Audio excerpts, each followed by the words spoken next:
नमस्कार दोस्तों, आप सभी का हमारे यूट्यूब चैनल में हार्दिक स्वागत है। आज के इस वीडियो में हम बात करने वाले हैं एक महत्वपूर्ण टॉपिक पर, जो कि आप लोगों के लिए काफ़ी ज़्यादा हेल्पफुल रहने वाला है। स्पेशल तौर से जो स्टूडेंट फर्स्ट सेमेस्टर एग्ज़ाम में बैठने वाले हैं, उनके लिए बहुत ही ज़्यादा इम्पोर्टेंट ये वीडियो रहेगी। तो वीडियो को आप बिल्कुल भी मिस मत कीजिएगा, अंत तक देखिएगा। इस वीडियो में मैं आप लोगों को फर्स्ट सेमेस्टर एग्ज़ाम में पास होने की रणनीति बताने वाला हूं कि कैसे आप लोगों को क्वेश्चन अटेम्प्ट करने हैं, कौन सी बुक्स आपको पढ़नी है, कैसे क्या करना होगा, कॉपी कैसे लिखनी है, कितने पेज भरने हैं, सारी जानकारी आपको इस वीडियो में मिल जाएगी। और अगर आप मेरी इन बातों को फॉलो करेंगे तो आपके काफ़ी अच्छे मार्क्स भी बन जाएंगे। तो वीडियो अंत तक देखिएगा, और अगर आप चैनल पर नए हैं तो चैनल को सब्सक्राइब, वीडियो को लाइक और बेल आइकन ज़रूर दबा लीजिएगा। देखो, मैं आपको क्लियर कर दूं, जो बच्चे नए हैं, जो पहली बार ही किसी सेमेस्टर एग्ज़ाम में बैठने वाले हैं, उन्होंने फॉर्म भर दिया होगा। अगर नहीं भी भरा है तो डेट के हिसाब से जो लास्ट डेट है उससे पहले पहले ही आप लोग अपना फॉर्म भर दीजिएगा। और जो हार्ड कॉपी है वो भी अपने कॉलेज में या जो भी यूनिवर्सिटी में जमा कराना चाहता है, यानी कि जो जिस हिसाब से शेड्यूल है, एक वीडियो मैंने बनाया था उसमें सब बता रखा है, तो आप उससे देख लेना फॉर्म कैसे भरें, डॉक्यूमेंट्स कौन कौन से लगाने हैं, तो उससे आपकी हेल्प आराम से हो जाएगी। तो जिन बच्चों ने फॉर्म भर दिया है, नहीं भी भरा है तो जल्द भर देना। अब हम बात कर लेते हैं फर्स्ट सेमेस्टर एग्ज़ाम में कहाँ से पढ़े। हमें तो कॉलेज में कुछ पढ़ाया भी नहीं, हम कैसे पढ़े, कहाँ से पढ़े। तो पहली बात यहाँ पर क्लियर कर लेते हैं। देखिएगा, जब आप 12वीं पास करके आते हैं तो आपके दिमाग में एक अलग ही उमंग रहती है कि मैं क्लास का टॉपर हूँ, मैं डिस्ट्रिक्ट टॉपर हूँ, है ना। ऐसा कुछ रहता है आपके दिमाग में। चलो, बहुत अच्छी बात है, आपने जो भी किया बधाई के आप पात्र हैं। पर आप उस चीज़ को वहीं पर छोड़ दो। अब आप कॉलेज में आ चुके हैं। कॉलेज में आने का मतलब है कि आपको खुद से ही ज़्यादातर चीज़ें करनी होगी, यानी कि आपको खुद पर ही डिपेंड होना पड़ेगा। आपको क्या करना है, कैसे नोट्स बनाने हैं, है ना। क्योंकि कॉलेज में ज़्यादातर इतनी पढ़ाई नहीं होती है। कॉलेज होता है सभी चीज़ों के लिए, मतलब कि आपको मनोरंजन भी वहाँ पर करना है, फ्रेंड सर्कल भी आपको बनाना है ना, किसी प्रतियोगिता में भाग भी लेना है एक तरीके से, और पढ़ाई भी करनी है, टीचर से वार्तालाप भी करना है, रेगुलर भी जाना है, प्रैक्टिकल भी करना है, पेंटिंग भी बनानी है ना। एनसीसी वाले हैं तो वो भी काम करना है, सारी चीज़ें हैं। तो आपको कॉलेज एक तरीके से एक अच्छा इंसान बनाने के लिए आपको कॉलेज में एडमिशन मिलता है। पढ़ाई ही वहाँ पर मैटर नहीं करती है। और आप इस बारे में भी अवगत होंगे कि कॉलेजों में कितनी पढ़ाई होती है। ईमानदारी से आप कहेंगे तो 10-20% ही पढ़ाई कॉलेज में हो पाती है, क्योंकि जो प्रोफेसर रहते हैं उनके भी कोई ना कोई काम इधर उधर का होता ही है। तो और जो क्लासें लगती है वहाँ पर बच्चे इतने आते नहीं हैं। बच्चे नहीं आते हैं तो आधी बार टीचर भी नहीं पढ़ाते हैं, है ना।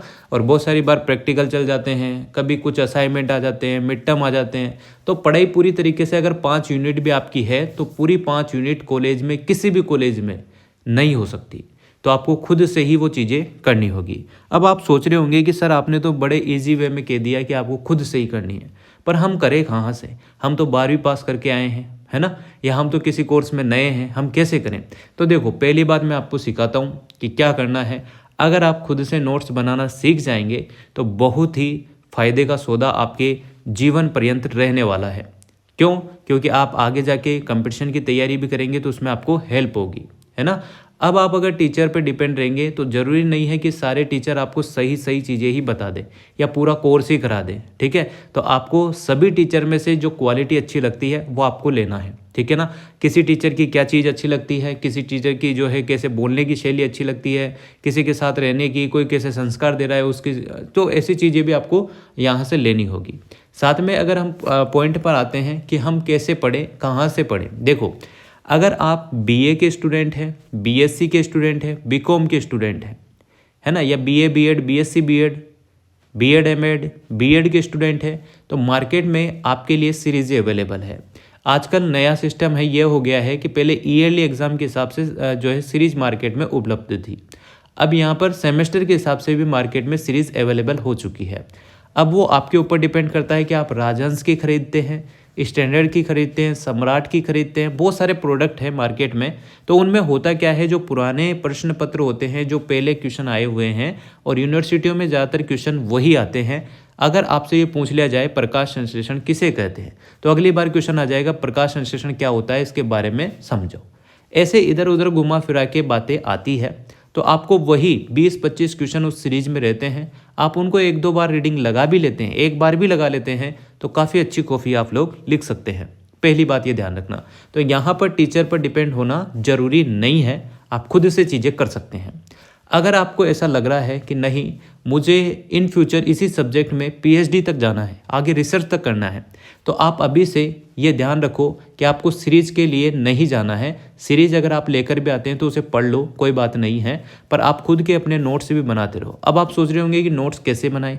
मान लो आप किसी बीएससी के स्टूडेंट हैं, अब आपके साइंस बैकग्राउंड है, सीरीज़ में आपको चीज़ें मिलेगी तब भी आपको पढ़ना है, बुक्स से भी पढ़ना है, तो आप अपना सिलेबस जो है उसको सबसे पहले डाउनलोड करो। जो सिलेबस में लिखा हुआ है सेम क्वेश्चन वहाँ पर आपसे पूछेंगे। वो मोस्ट इंपॉर्टेंट क्वेश्चन की जो सीरीज पहले मैं लेकर आता था वो सभी सिलेबस से ही होती है। जो भी टीचर आपको बताते हैं, मेरे से बड़े छोटे यूट्यूब पर जो भी हैं, सभी आपको उसी सिलेबस के हिसाब से बताएंगे। और वहाँ पर लिखा हुआ है प्रकाश संश्लेषण, तो आपसे प्रकाश संश्लेषण ही पूछा जाएगा, है ना। ऐसा नहीं है कि प्रकाश संश्लेषण में से बस प्रकाश पूछ लिया, संश्लेषण गायब हो गया, ऐसा नहीं होगा।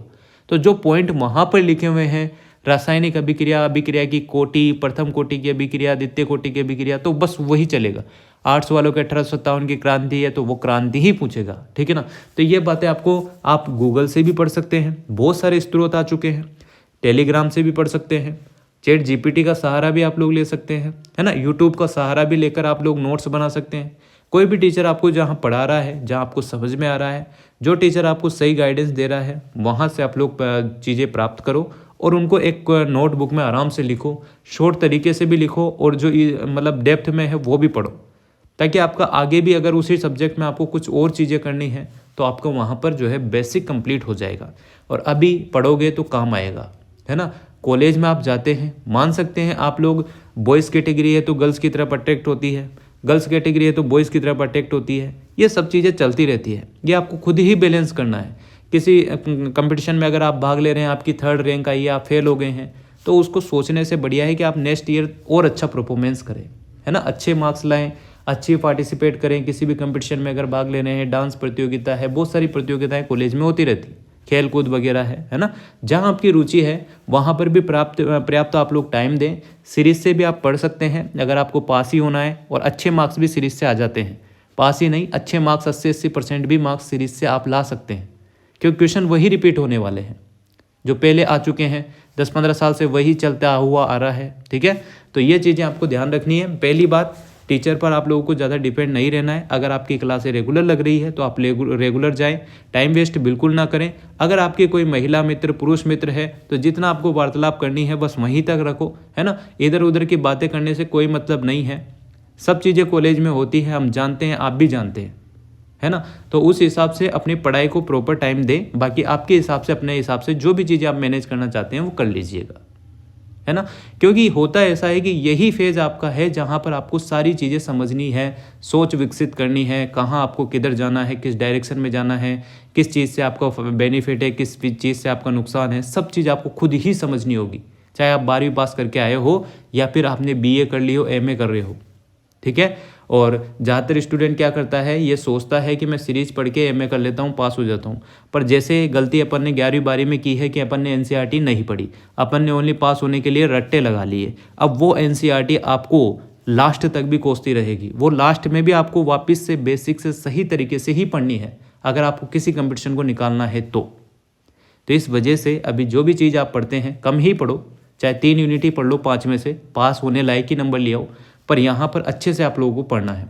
अगर आपके पास टाइम कम है तो सीरीज़ ले आओ मार्केट से, उसमें भी वही क्वेश्चन है। अगर आप एक बार रीडिंग भी लगा लेंगे तो बहुत सारी चीज़ें कवर हो जाएगी।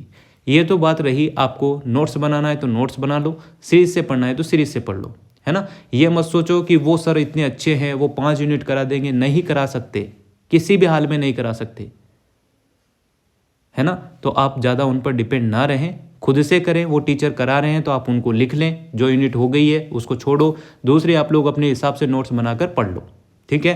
पहली बात क्लियर है। दूसरी बात यहाँ पर यह आती है कि सर ये बात तो हो गई कि नोट्स हमने कंप्लीट कर लिए, हमने सीरीज भी लिया है मार्केट से, बुक्स भी जो लानी थी ऑथेंटिक बुक जो भी हमने पढ़ ली, ले आए हम, ठीक है, उससे भी हमने नोट्स बना लिए। अब दूसरी स्टेप है, बताओ कि हमको पास होना है, कैसे होंगे। तो देखो पास होना है, ये बात बहुत ज़रूरी है। परसेंटेज बनाना, पास होना बहुत ज़रूरी है, दोनों ही चीज़ें ज़रूरी है। अगर आप ये सोच रहे हैं कि सर मैं तो बस 3rd डिवीज़न हो जाऊंगा तो भी काम चल जाएगा, तो एक टाइम के लिए तो आप लोग सही सोच रहे हैं कि मैं पास भी हो जाऊंगा, कोई बात नहीं, कंपटीशन निकल जाएगा। पर जब कभी आपको अपने मार्कशीट बताने का चांस मिलेगा तो आपको बहुत शर्म आएगी। जब आप फॉर्म भरने जाएंगे तो आपको बहुत लज्जा फील होगी कि यार मैं इतना डफर हूँ, ऐसा खुद को मन में आएगा। चाहे आप तो कंपटीशन RS IAS निकाल ले हुए, ठीक है, कोई दिक्कत नहीं है, पर ये भी चीज़ें मैटर करती है। आप अपना परसेंटेज लेवल 1st डिवीज़न तो कम से कम कॉलेज में रखे ही रखें। बाकी 2nd डिवीज़न भी बहुत अच्छी बात है, कोई दिक्कत नहीं है। अगर आपकी कंपटीशन पे पकड़ है तो भी वहाँ भी कोई दिक्कत नहीं है, पर यहाँ पर पास होना भी ज़रूरी है। तो उस हिसाब से आप चीज़ें पढ़ेंगे तो आगे भी वही चीज़ें आपके आने वाली है। ऐसा नहीं है कि आप अभी पढ़ रहे हैं तो वो कहीं काम नहीं आएगी, वही आगे जाके आपके काम आएगी, ठीक है ना। तो मेरा तो यही कहना है कि आप उस चीज़ को अच्छे से पढ़ें। अगर टाइम है तो, टाइम नहीं है तो सीरीज से लेकर पढ़ लीजिएगा, ठीक है। बार बार अगर आपको कुछ चीज़ याद नहीं हो रही है तो उनकी ओनली रीडिंग लगाओ सीरीज की, जितनी बार लगा सकते हो उतनी बार लगाओ। एक बार अगर पूरी सीरीज कंप्लीट हो गई है तो दूसरी बार लगाओ।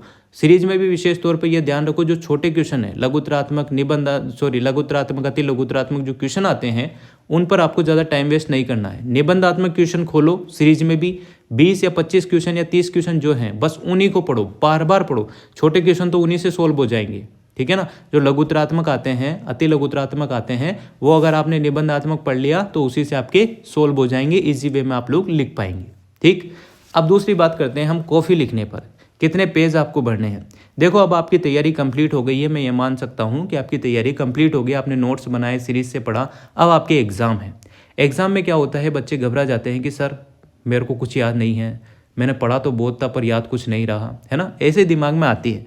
पर कोई दिक्कत नहीं है, आपको सब कुछ याद है, बस दिमाग को थोड़ा सा पागल बनाते रहो कि मुझे सब कुछ याद है, मैं सब लिख दूंगा, बस आप सब लिख देंगे। फिर आपको वहाँ जाना है, जो पेपर मिलता है उसमें आपने निबंधात्मक जो क्वेश्चन पढ़े थे, सबसे पहले निबंधात्मक पर ही आपका ध्यान जाना चाहिए पूरे पेपर में। उनको उठाओ, जो अच्छे से आपको आ रहा है, जिसमें आप टॉपिक बनाकर अच्छे से लिख सकते हैं। अगर 400 पेज का है तो कम से कम 4 पेज तो लिखें, 100 शब्द अब कम से कम आपको लिखने हैं, है ना। ऐसा नहीं हो कि 16 नंबर का तो क्वेश्चन है और आपने 2 पेज लिखे हैं बस फ्री, ऐसा नहीं होगा। कॉफ़ी बढ़नी मैटर करती है यहाँ पर। अगर आपके 35 पेज की कॉफ़ी आ रही है तो 3 घंटे में आप 30 पेज आराम से लिख सकते हैं। अगर आप अपनी मेंटलिटी ही ख़राब बना लेंगे कि मेरे से तो 15 ही लिखने में आएंगे सर, तो फिर आप 15 ही लिख पाएंगे।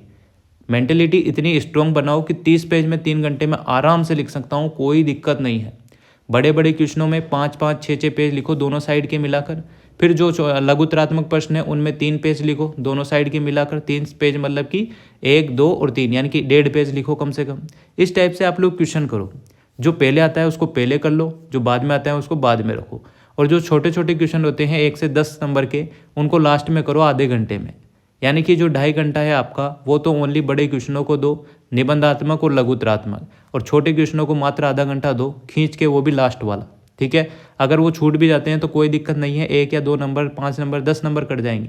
बाकी और पेपर तो पूरा सोल्व करके आओगे ना आप, तो उससे पास भी हो जाओगे और अच्छे मार्क्स भी वहीं से मिलेंगे, ठीक है। तो ये पैटर्न होता है। जब आप पेपर सोल्व करने लगते हैं तो सबसे पहले निबंधात्मक को करेंगे, फिर उसके बाद आप लोग जो है लघुतरात्मक को, फिर अति लघुतरात्मक को। इस टाइप से आप लोगों को फॉलो करना है और इसी तरीके से आपको कॉफ़ी लिखते रहना है।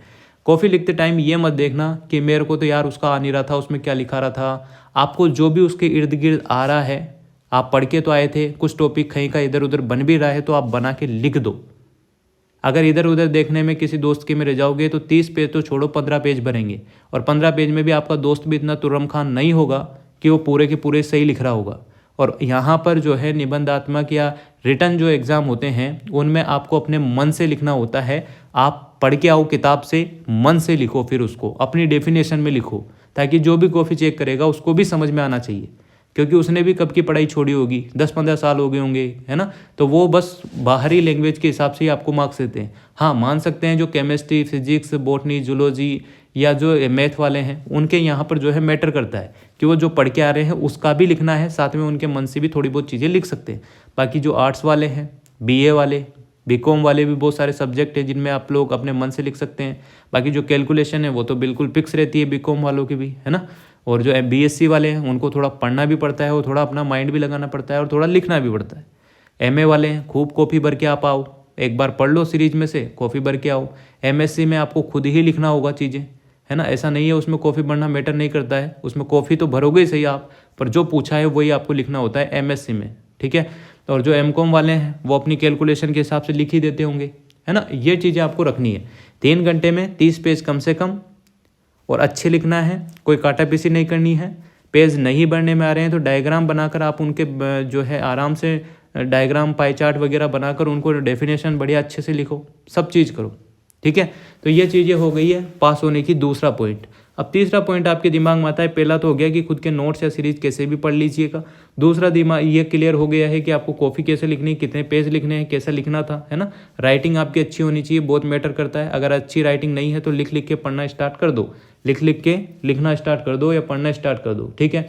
अब हम बात कर लेते हैं लास्ट पॉइंट पर कि सर और क्या चीज़ें हैं जिनका हमें ध्यान रखना चाहिए। एक बात ये ध्यान रखना विशेष तौर पर, जब भी आप एग्ज़ाम में जाते हैं तो अपना आधार कार्ड क्या, वो एडमिट कार्ड जो रहता है, बहुत सारे कॉलेज में आधार कार्ड की भी ज़रूरत पड़ती है।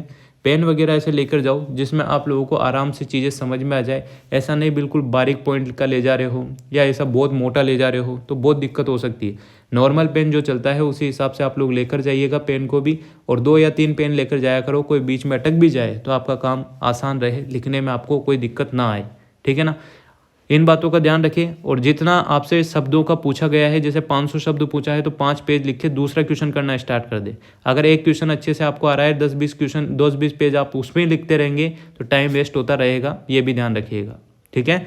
और जब भी आप एग्ज़ाम देकर आ रहे हैं तो जब भी आपके एग्ज़ाम देकर आते हैं तो वहाँ पर रुके नहीं। एग्ज़ाम जैसे ही आपका ख़त्म हुआ, पेपर दिया आपने, कितने ही प्यारे मित्र हो, कितने ही अच्छे दोस्त हो, दुश्मन हो, कोई भी हो, किसी से मत मिलो, कोई काम नहीं आता, ठीक है। आप वहाँ से जैसे आपका पेपर फ्री हुआ, गपशप करने से बेस्ट है अपना जो भी वाहन लेकर आप गए हैं, पैदल गए हैं तो पैदल, और ऑटो से गए हैं तो ऑटो से, बस से गए हैं तो बस से, वहाँ से निकल लो और घर पे आ जाओ। अगले एग्ज़ाम की फिर से तैयारी करना स्टार्ट कर दो। एग्ज़ाम का प्रोसेस करते रहो। आप सोचेंगे कि सर इतने हाई फाई थोड़ी होते हैं कॉलेज के एग्ज़ाम, पर ये मेंटलिटी बाद में आप पर जो है हावी हो जाती है। तो इस वजह से आप बचें, और जो भी आपका रिजल्ट रहता है उस हिसाब से आप लोग अपनी तैयारी आगे करते रहें। कम मार्क्स आते हैं तो घबराएं नहीं, बैक आती है तो घबराएं नहीं, वापस से उसका रिवोल्यूशन का फॉर्म भरें, उसमें पास हो जाएंगे। नहीं होते हैं तो आप फिर से जो है सेमेस्टर एग्जाम में फेल आपको नहीं करते हैं। आप नेक्स्ट सेमेस्टर के साथ, जैसे फर्स्ट सेमेस्टर में बैक है तो थर्ड सेमेस्टर के साथ फॉर्म भरने में आते हैं, फिर आप लोग जो है उनके एग्ज़ाम दे सकते हैं और अच्छे मार्क्स प्राप्त कर सकते हैं। वहाँ पर जितने मार्क्स आपके आते हैं वही वहाँ पर काउंट होते हैं। तो ये कुछ चीज़ें थी जो आप लोगों को जानना बहुत ज़रूरी थी, और इन्हीं से ही जो है आपके अच्छे मार्क्स आएंगे, ठीक है। कॉफ़ी लिखने की कला, बहुत सारी वीडियो बना रखी है, आप इसी चैनल पर देख लेना, तो आपको इजी वे में और चीज़ें क्लियर हो जाएगी। तो उम्मीद करता हूँ जो नए बच्चे हैं विशेष तौर पर ये ध्यान रखना, 12वीं पास आपने कैसे भी की हो, कितने भी नंबर आप लाए हो, कॉलेज लाइफ थोड़ी अलग है, इससे थोड़ा बच के रहना होता है, समझ के रहना होता है, चीज़ें सारी करनी है, एक्सपीरियंस सारा लेना होता है ना। तभी जाके आप लोग जो है बाद में अच्छे से एक अच्छे नागरिक बन पाएंगे। सार्वजनिक विकास होना जरूरी है, ये सुना होगा आपने, तो वही चीज़ें हैं। Thank you so much. Video अगर अच्छी लगी हो और अगर आपको कोई और चीज़ अगर ऐसी चाहिए तो आप कमेंट कर देना, मैं उस पर वीडियो बना दूंगा। एक बच्चे का कमेंट था, काफ़ी दिनों बाद मैंने पढ़ा कि सर रणनीति बताओ पास होने की सेमेस्टर में। तो यही चीज़ें हैं जो आपको फॉलो करनी है। ऐसा भी नहीं है कि आपने सीरीज में जो लिखा है वो का वही छाप दिया तो आपकी 100 में से 100% बन जाएगी। यहाँ पर 100 में से 100% नहीं बनती है। तो उम्मीद करता हूँ वीडियो अच्छी लगी होगी। वीडियो अच्छी लगी हो तो like, comment, share and subscribe. Thanks for watching.